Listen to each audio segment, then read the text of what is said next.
un ex-candidat tout sourire et de nouveau au travail avec ses équipes. C'est en tout cas l'image que veut donner l'entourage d'Éric Zemmour sur les réseaux sociaux. Il n'en reste pas moins que la déception a été immense. Dimanche soir 20h, les militants d'Éric Zemmour à l'annonce des résultats. Il est 20h, Emmanuel Macron et Marine Le Pen sont qualifiés pour le second tour avec respectivement, vous le voyez... Pas de second tour en 4e position, avec un score sous les 10%, c'est la douche froide. Marine Le Pen, regardez, 6%.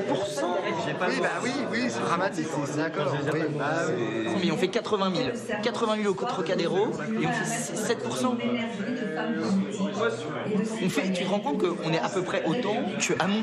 Alors que Hamon, ils faisaient pas des meetings à 60 000 personnes, tu vois. Et très vite une consigne, Éric Zemmour appelle à voter Marine Le Pen.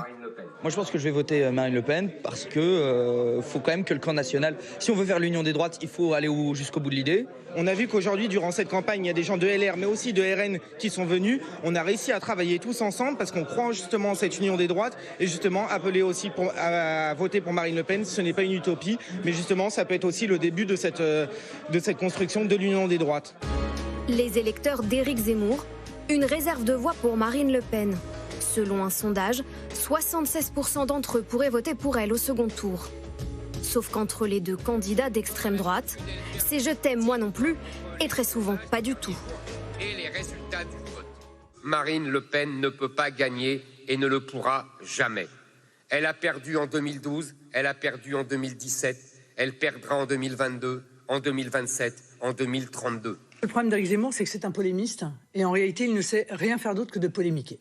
D'ailleurs, dans ses propositions, moi, je n'ai pas entendu une seule proposition, à part effectivement l'histoire des prénoms, qui soit différente en réalité. Non, elles sont plus immatures que celles que nous présentons. Pourquoi ? Parce que nous les travaillons depuis très longtemps. Des mois de campagne à s'attaquer, à s'invectiver par médias interposés. Vous savez, j'avais été le premier à le dire et à le diagnostiquer. C'est une femme de gauche. Tous ses réflexes sont de gauche.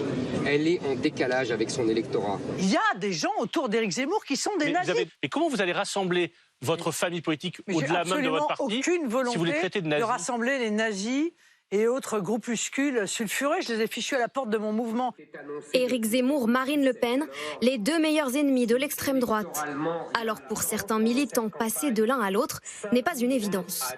Marine Le Pen, je ne la crois pas. Je ne lui fais pas confiance. Elle a passé ces 10 dernières années à faire des reniements. Elle était sur la ligne de son père au début. Maintenant, elle est sur la ligne beaucoup plus sociale. Elle ment. Je ne lui fais pas confiance et je vais avoir du mal à voter pour elle, même si je comprends qu'on se dirige vers un vote Marine Le Pen, car on ne peut pas voter Macron. Je ne comprends pas qu'on puisse voter Macron. Alors ici, on espère vite tourner la page du second tour et se concentrer sur les prochaines échéances. Et là, ce qui est bien, c'est qu'au final, c'est la fin. Enfin, les LR sont morts, en fait, au final. Les LR sont morts, c'est le donc, au final, positif. Et le PS. Le PS est mort aussi. Parfait.